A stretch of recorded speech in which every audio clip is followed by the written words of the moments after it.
दोस्तों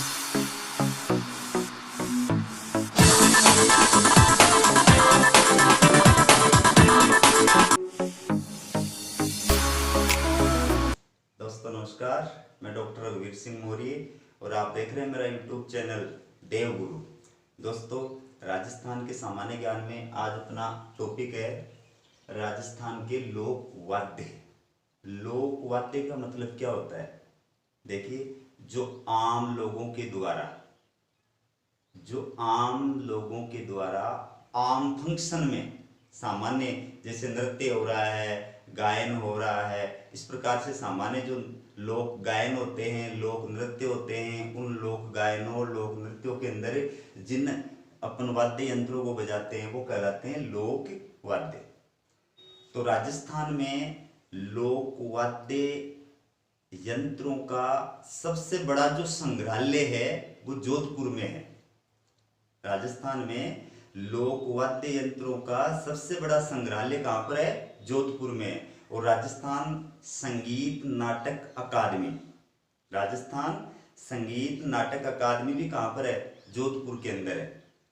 तो राजस्थान के अंदर जो लोक वाद्य हैं उनको अपन 4 भागों के अंदर बांट सकते हैं। ठीक है, ये मैंने 4 भागों के अंदर इनको बांटा है। सबसे पहला आता है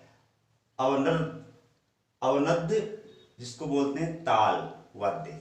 अवनद्ध या ताल वाद्य, इसका मतलब क्या होता है? देखिए, अवनद्ध या ताल वाद्य उसको बोलते हैं जो लकड़ी का बना हो सकता है या किसी और धातु का बना हो सकता है, और ये 3 प्रकार का हो सकता है। 3 प्रकार का कौन सा?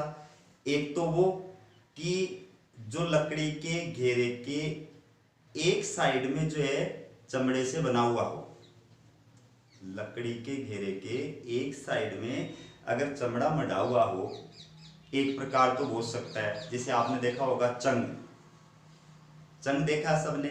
चंग जो है लकड़ी की चारों ओर और चमड़े से एक साइड से बंधा हुआ रहता है, और उसमें से अपन आवाज पैदा करते हैं, उसको बजाते हैं।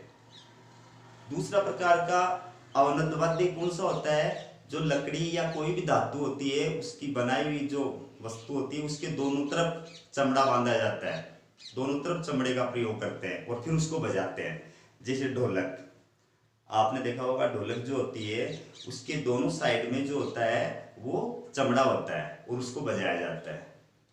तीसरे प्रकार का अवनद्ध वाद्य जो है कौन सा हो सकता है? कि पीछे से जो है कटोरे नुमा होता है और सामने जो खुला भाग होता है, उस खुले भाग में जो होता है वो चमड़ा लगाया जाता है और फिर उसको बजाते हैं। एक भाग जो है इसे बंद होता है और ऊपर से खुला होता है, और इस खुले भाग पर क्या करते हैं? चमड़ा लगाते हैं और चमड़े से जो है उसको बंद कर देते हैं और फिर उसको बजाते हैं। जैसे आपने मंदिरों में देखा होगा नगाड़ा जो होता है, नगाड़ा इसी प्रकार का होता है। ठीक है ना? तो ये क्या है? अवनद्ध यानी ताल वाद्य। दोस्तों, अवनद्ध या ताल वाद्य चमड़े के बने हुए होते हैं। इनकी पहचान जो आप ये याद रखो कि इनके अंदर चमड़े का प्रयोग किया जाता है। ठीक है, अब इसमें कौन कौन से वाद्य आते हैं कुछ तो मैंने आपको बता दिए, और बाकी याद करने के लिए मैं आपको एक सूत्र बता रहा हूं।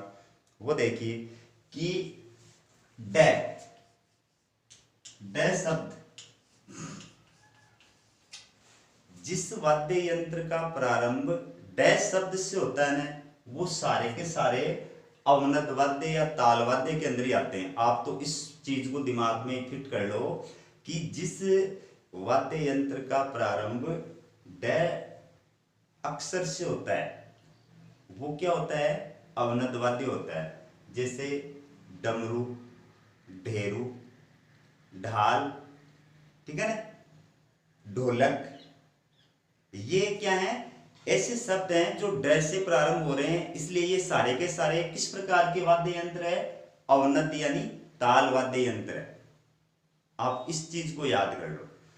दूसरा है तत्वाद्य। तत्वाद्य का मतलब होता है जिस वाद्य यंत्र में तारों का प्रयोग होता है, बारीक तार। जिस वाद्य यंत्र में, जो वाद्य यंत्र तार की सहायता से बजता है, तार की सहायता से जिसमें ध्वनि पैदा की जाती है, वो कौन सा वाद्य यंत्र हो गया? तत्वाद्य यंत्र हो गया। दोस्तों आपने देखा होगा जो सारंगी होती है, ठीक है ना, जिसमें तार होते हैं, वो क्या है, तत्वाद्य है। और इसको याद करने का मैं आपको एक सूत्र बता रहा हूं, वो परमानेंट सूत्र आप अच्छी तरह याद कर लो। आपको ये तत्वाद्य कौन से होते हैं इसको फिर रटने की आवश्यकता नहीं पड़ेगी, वो सूत्र आप अच्छी तरह याद कर लो। और सूत्र क्या है कि इसमें एक जैसे शब्द होते हैं। तत्वाद्य में क्या होता है, दो शब्द जो होते हैं वो एक जैसे होते हैं, एक समान मिलते जुलते शब्द होते हैं। इसके जो शब्द होते हैं तत्वाद्य में, जो भी मतलब वाद्य यंत्र आते हैं वो सारे क्या होते हैं, मिलते जुलते होते हैं। जैसे एक तारा, दो तारा, चौतारा, मिलते जुलते शब्द हो गए ना, एक तारा, दो तारा, चौतारा। फिर रबाज, रबाब, रबाज, रबाज, रबाब, मिलते जुलते शब्द हो गए। इसी प्रकार से अपंग, भपंग, अपंग, बपंग, मिलते जुलते शब्द हो गए।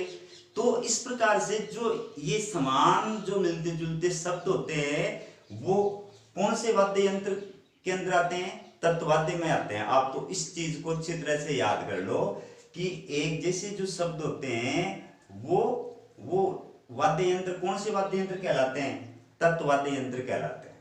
इसको अच्छी तरह याद कर लो। तीसरा है घन वाद्य।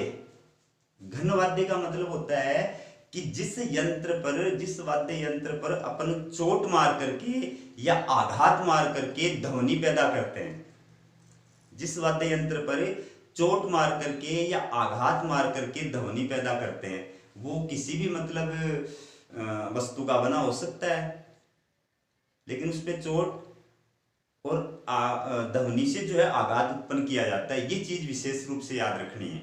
तो इसको याद करने का जो तरीका है वो मैं बिल्कुल एकदम स्पष्ट आपको बता रहा हूं।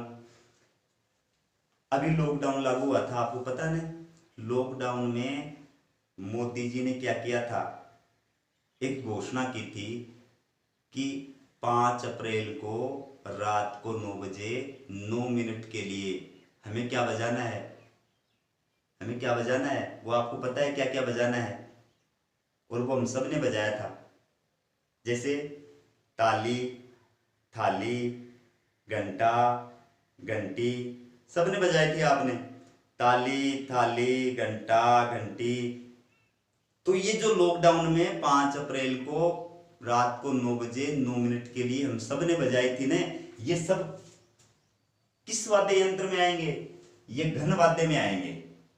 बस आप तो ये लॉकडाउन वाला मोदी का घोषणा है, इसको अच्छी तरह दिमाग में याद रखना कि 5 अप्रैल को अपन क्या क्या बजाया था अपन ने, वो सब किस में आएंगे, घन वाद्य के अंदर आएंगे।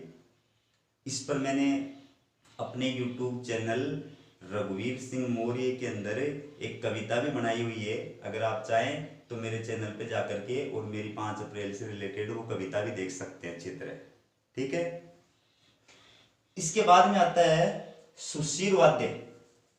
सुशीर वाद्य ये कौन से होते हैं दोस्तों, जो वाद्य यंत्र फूंक मार करके बजाए जाते हैं, फूंक से बजाए जाते हैं, वो कौन से वाद्य यंत्र कहलाते हैं, सुशीर वाद्य यंत्र कहलाते हैं। जैसे अपन पूंगी बजाते हैं, जो सांप ने पकड़ वाला जो सपेरो है, वो जो पूंगी बजा है, सबकी देख रही थारी, वह पूंगी क्या बजाए, सांसों से, ठीक है ना, उससे बजती है, तो वो कहलाते हैं सुशीर वाद्य।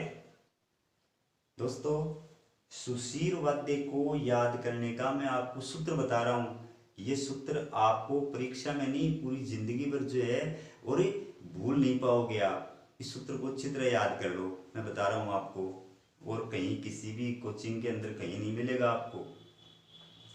सहनाइयों की सजा कह रही है, सिंगा सिंगी के मिलन की रणभेरी बज गई है, अब बंसी बांसुरी की पूंगी बजावे गो। अब बंसी बांसुरी की पूंगी बजावे को। दोस्तों ये 4 लाइनें गाने की आप याद कर लो तो सुशीर वाद्य में कौन कौन से लोक वाद्य आते हैं ये टॉपिक आपका बिल्कुल क्लियर हो जाएगा। मैं आपको बता रहा हूं, देखो सहनाई पहला क्या आया, सहनाई। सुशीर वाद्य में पहला क्या है, सहनाई। सहनाइयों की सजा कर रही है। फिर सिंगा सिंगी, सिंगा सिंगी के मिलन की रणभेरी बज गई है, रणभेरी। फिर बंसी बांसुरी की पूंगी बजावे वो। दोस्तों इस गाने की लाइनें याद करके और देखो आपने कितने वाद्य यंत्र याद कर लिए, सहनाई, सिंगा, सिंगी, रणभेरी, बंसी, बांसुरी, पूंगी। ये सब कौन से वाद्य यंत्र हैं, ये सुशीर वाद्य यंत्र हैं। ये सारे के सारे कौन से वाद्य यंत्र हैं, ये सुशीर वाद्य यंत्र है। दोस्तों कितना अच्छा तरीका है इनको याद करने का। तो मैंने आपको चारों जो वाद्य यंत्र हैं, इन चारों वाद्य यंत्रों की क्या क्या विशेषताएं होती हैं वो आपको बताइए और इनको याद करने का जो तरीका है वो भी आपको बताया है। अगर आप इन चारों सूत्रों को अच्छी तरह याद कर लेते हैं तो परीक्षा के अंदर आप बिल्कुल भी कंफ्यूज नहीं हो पाएंगे और आराम से राजस्थान के लोक वाद्य पर आया हुआ हर प्रश्न जो है आप हल कर सकते हैं। धन्यवाद, मिलते हैं नए टॉपिक के साथ।